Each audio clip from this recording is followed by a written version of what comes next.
Sunshine,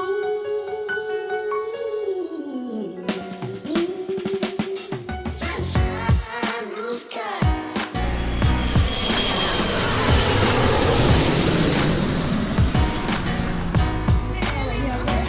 Okay. All right.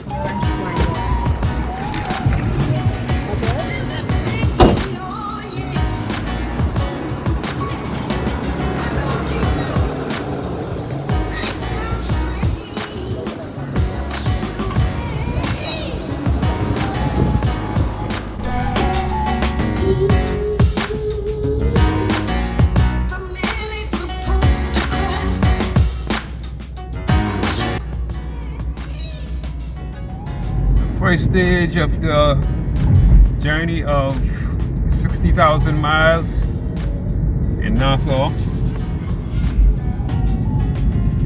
Came in this morning from Abaco. And the second stage will be from here to London Heathrow tomorrow.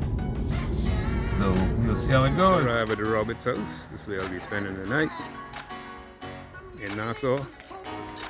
And off to London tomorrow. Just the Ingram on the airport.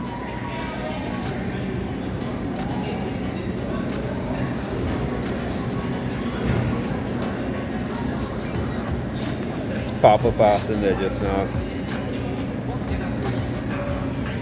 Always good to see him. So this is, what's the date? Today is Saturday, November 11th. Where's my camera? Over here. Headed to London, England. A 8-hour layover, and then I'll be heading to Rwanda. Waiting for the rest of my crew from local government. We're going to a conference and plan to have fun and represent North Abaco to the fullest. So I'll see you there. Yeah, and this trip is special to me also because I missed the local government conference in Nassau last year because I had COVID. But I got a chance to catch this one, so this is special to me. I was so sad when I missed the last one. But God is good. I'm going to get to experience one of these conferences and learn it all I can learn, soak in all I can soak in, to take the township in which I represent as chairman to another level. So like I said, I'll see you there. Boys now flight. This flight looks like it could be crazy, boy.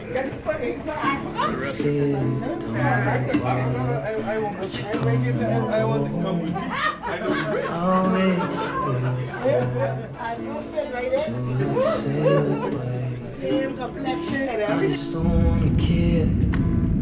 Can you be here and I'm good? A very warm welcome to London Heathrow Terminal 3. The local time here is approaching 7:10 in the morning.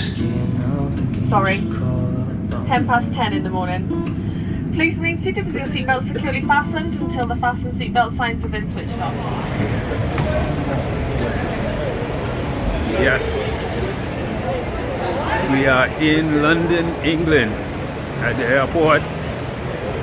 It's nice, man, nice and cool weather. Beautiful scenery. We're gonna try and go back into the terminal.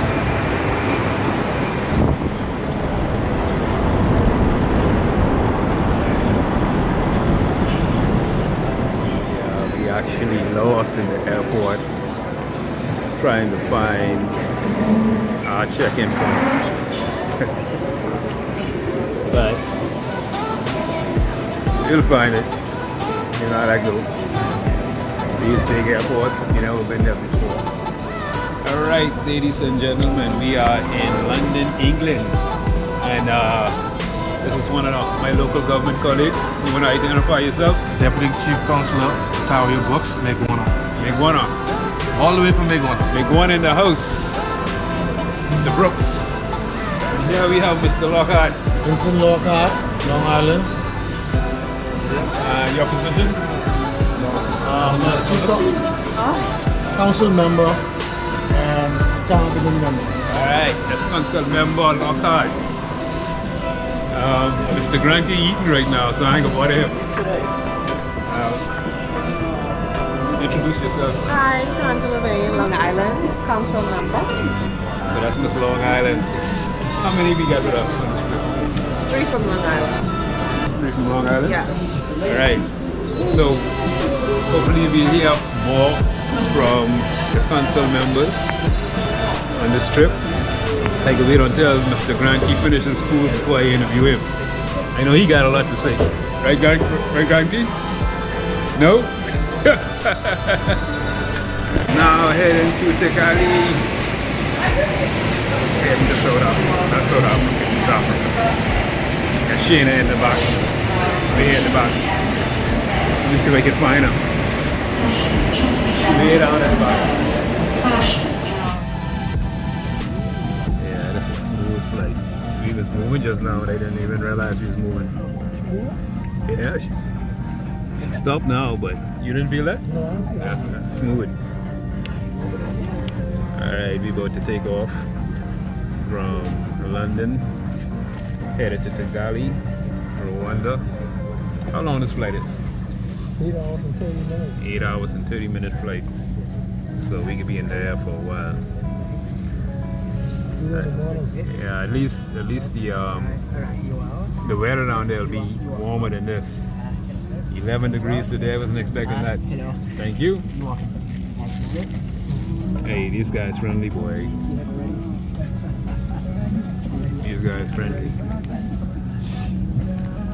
Very friendly.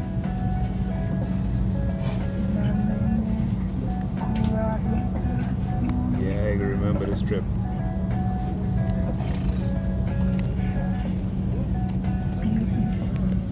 Back to the motherland, where it all began. Do you have any blankets? We will give the blankets to everybody shortly. Thank you. Kigali bound, headed to Rwanda.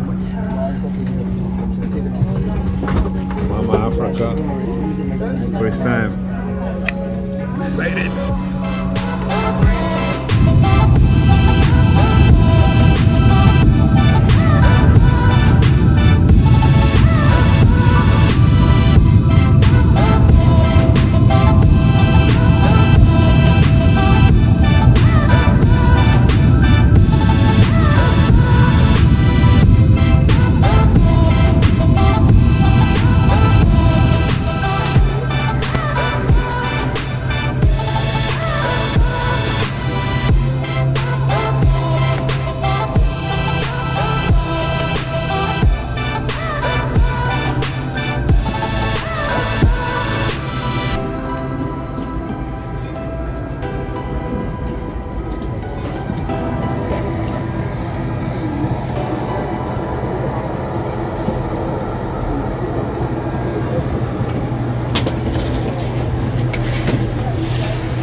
It's Rwanda for the first time.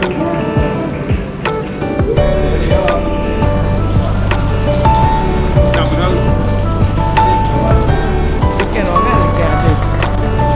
Oh yeah.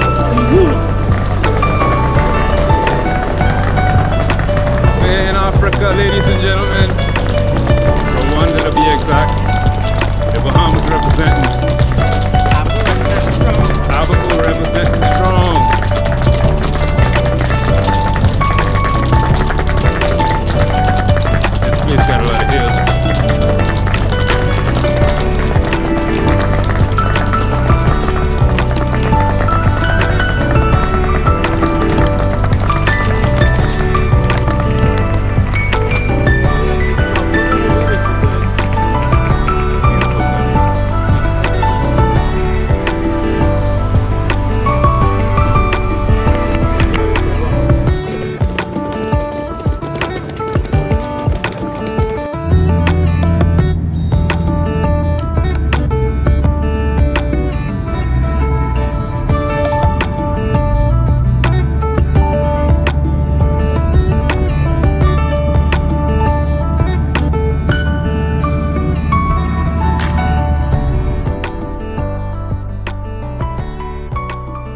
So this is my room in Rwanda, Kigali. This is nice, man. Radisson. It's raining right now, but Africa has a lot of hills. I guess you could call them mountains, mini mountains. But when we was coming in on the outskirts, a lot of people got houses up on the hills.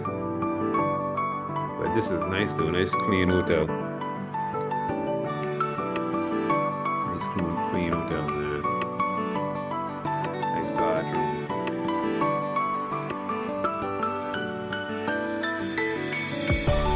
So when we stopped recording and hit the shower, I had a shower for Friday and today is Monday. Yeah, so security is tight because of the conference this weekend. Security is very tight. You got armed guards protecting the area. Military police over there just told me to walk on this other side. I was actually walking on the side where the convention center is, and he directed me to come on the other side. They don't even want anyone close to the compound, so that's a good thing. They got metal detectors every time you enter the hotel grounds, or even if you're on the grounds and you're going inside of the hotel, you need to put all your stuff through the metal detector, and they scan you for any weapons. Yes, it's nice.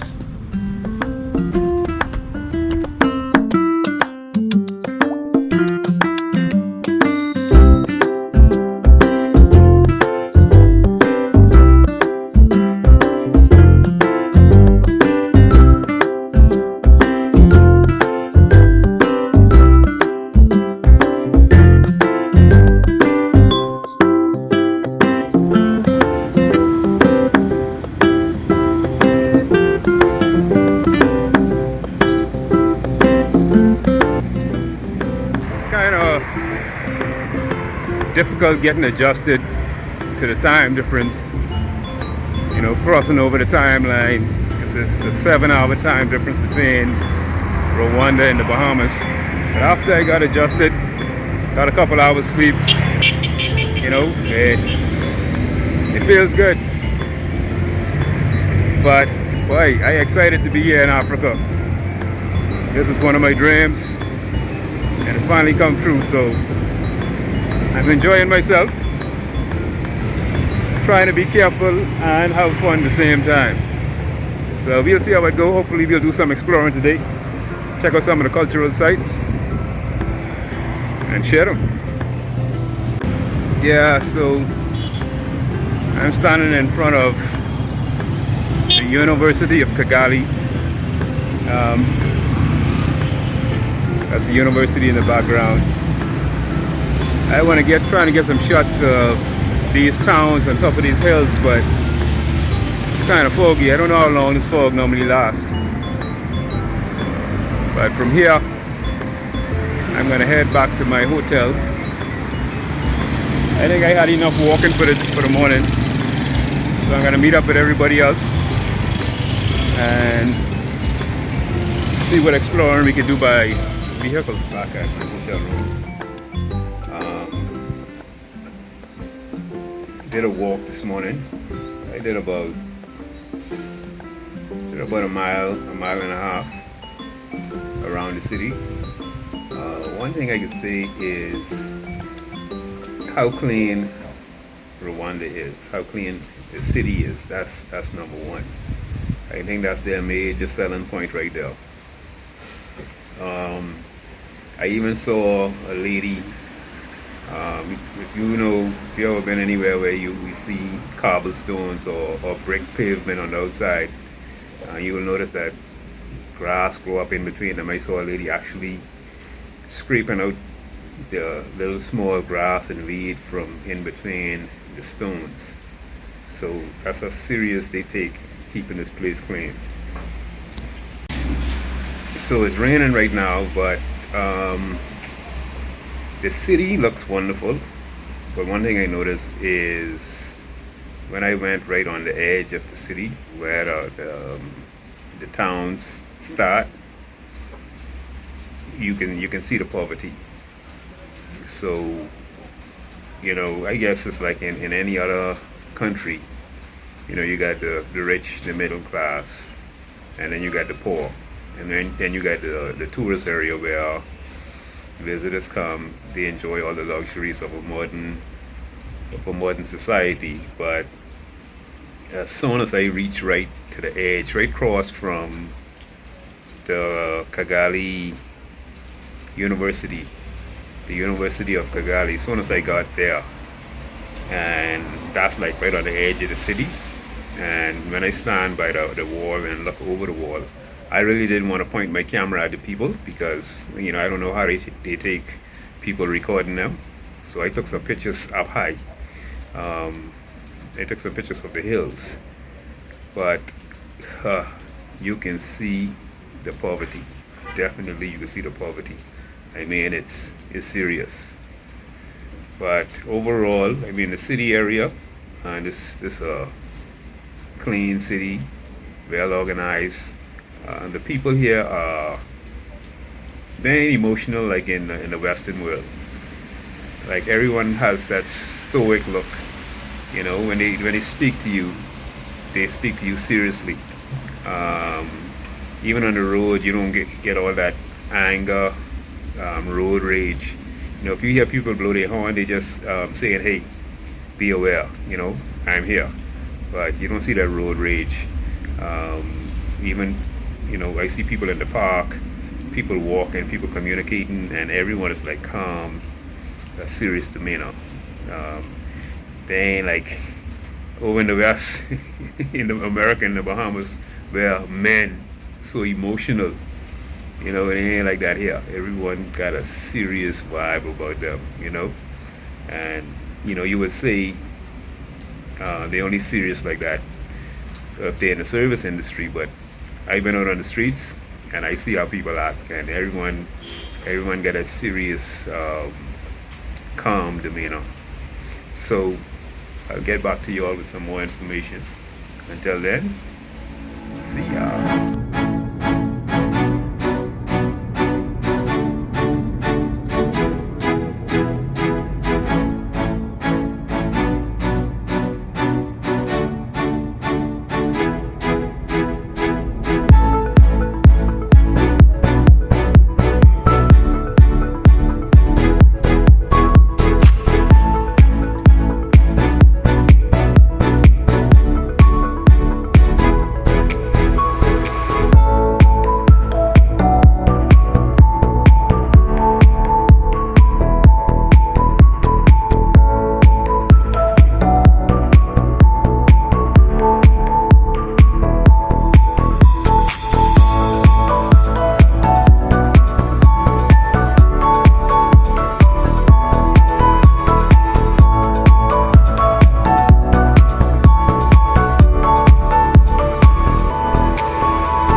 At the Genocide Memorial.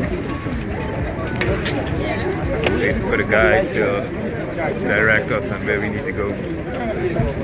A couple buses. It'll be interesting to see how this goes. To learn the history of Rwanda. And it's amazing that they had a genocide just in the early 90s, and this is 2023, and you can see the progress in the city. If one is here, then you can proceed. Yeah.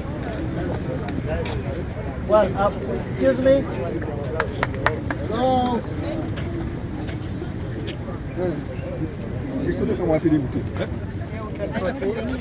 So good afternoon, everyone. I know you're most welcome. My name is Serge Vigamba. I'm staff at Kigali Genocide Memorial. Would like to wish you a warm welcome. 1 minute of silence, please. Nobody is dead yet. Kigali Genocide Memorial. The place you visit is a dedication to remembrance and learning. We've got over 200 memorials across the country, and that's the main one. This is in the line with the policy of government and the Rwandans to preserve memories and also educate ourselves as a country, but also share with the international community, with everyone about what happened, so that we can all together make never again a reality. So here we're going to visit two parts. We have a burial ground. The burial ground, that's where over 250,000 people are collectively buried. That's an activity that the memorial started with. That was 5 years later, after the genocide had happened. That was 1999. And later on, starting from 2001, the former mayor of this city, by visiting the Holocaust Center, he made an agreement. He met two brothers who had built the first Holocaust Center in the UK, and made an agreement of changing the complex that you're going to visit as a genocide museum into a genocide museum. So it's by then just a building with some artifacts, but now it's had turned to be a real genocide museum. So that's what you're going to visit. And to begin with, we'll be heading down there. It'll be divided into small groups. Yeah. Then you're going to watch the film because each group will have 8 minutes in between so that you will avoid any sort of interference. So we are moving down there, and if anyone needs to use a camera, it's okay to use them outside here, but it's prohibited to use them inside the museum. Okay, great. So Yeah, so still at the Genocide Memorial. Boy, it's amazing, boy. To get the information straight from the people who actually lived this and survived it, it's good. One thing I take away from all of this is how easy it is for people to get manipulated. That old saying, divide and conquer. It's easy to use, and people fall for it every time. You see it in politics.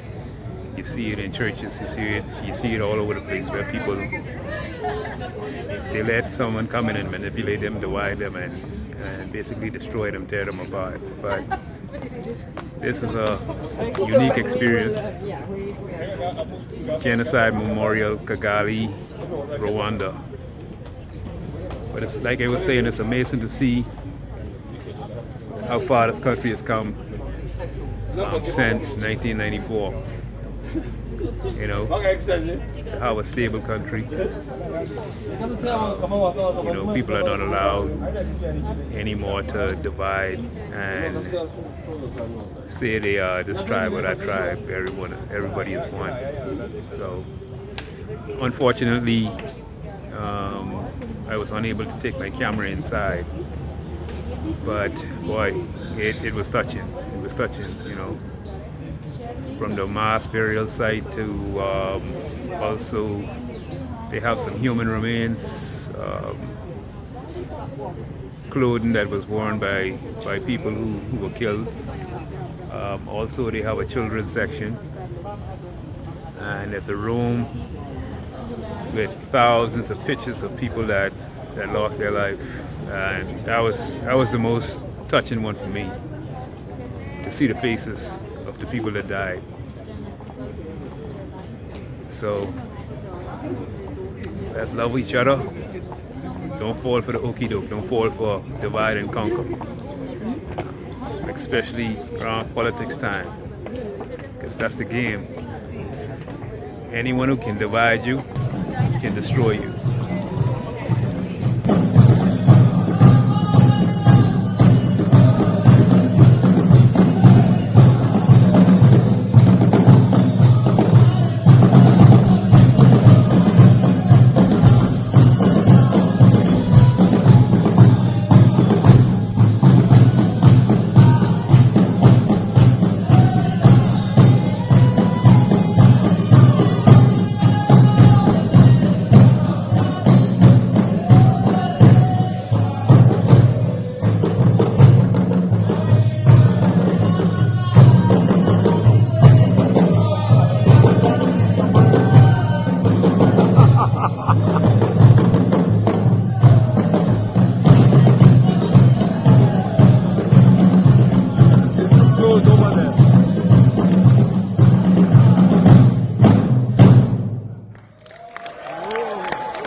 They said, men, step up to the plate. So here we are, we're all men on a panel, and we're going to be talking about women. So we're responding to the women ministers of the Commonwealth in that very regard. Listen, I think there is a real opportunity here for local government to join the dots up between these three areas. I'm going to still spell out what they are very, very briefly and come to the question.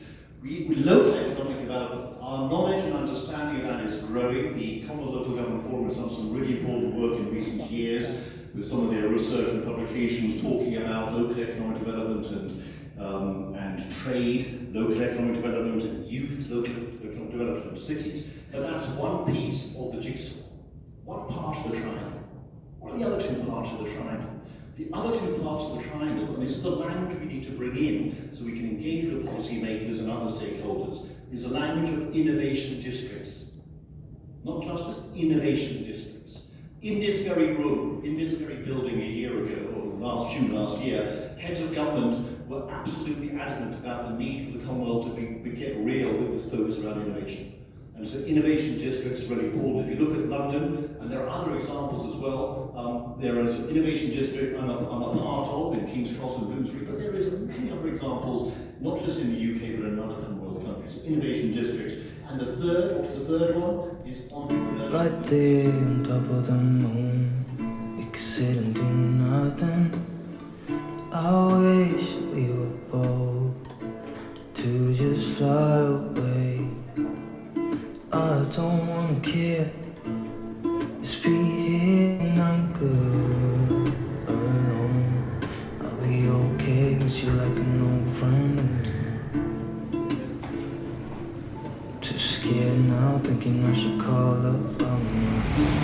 Yeah, so just got a fresh haircut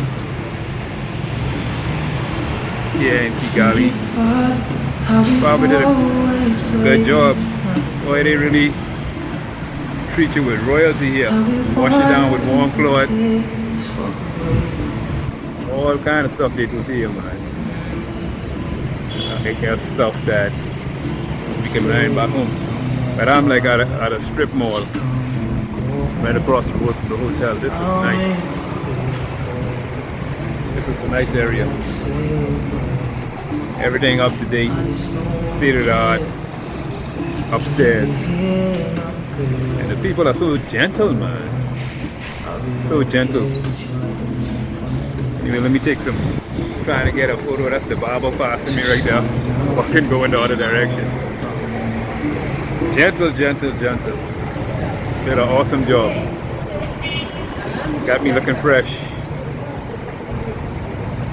All the way from the Bahamas to Rwanda.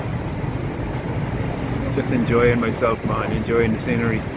This is another museum that I just saw on Google Maps. So I'm going to check it out. Still here in Kigali. Boy, the view is beautiful out here. Okay, so this is the rooftop of another museum here in Kigali. And you can see, you can get a panoramic view of the entire city from here. This is amazing. I never seen anything like this in my entire life.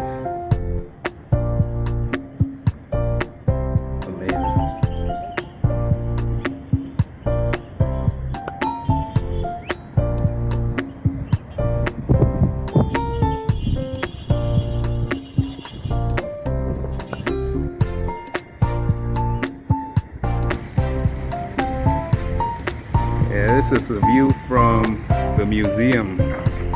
It's not far from the convention center. About a 5-minute walk. Yeah, so I'm still at the museum. Man, look here. Africa is beautiful, boy. Beautiful. Beautiful. A lot of rich history here in Rwanda.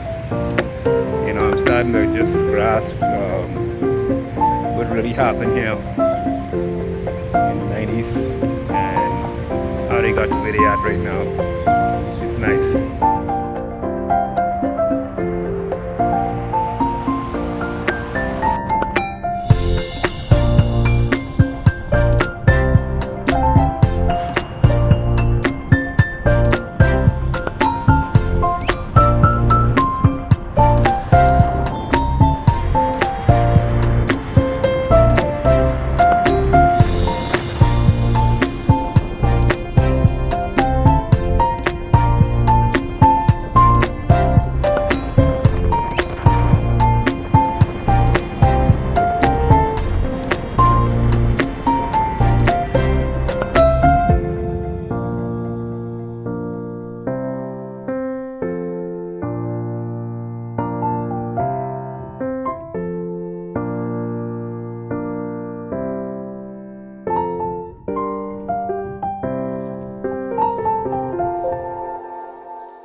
There are 2 shows.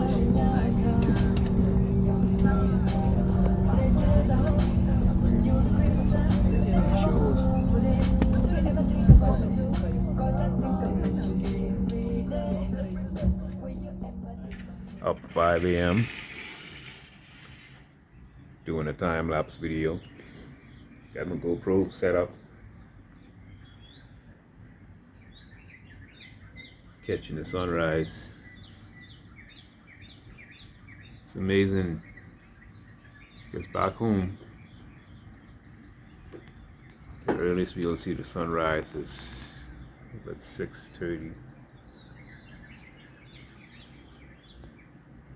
But never this early. Like from right before 5, you'll see the sky start to get a little light.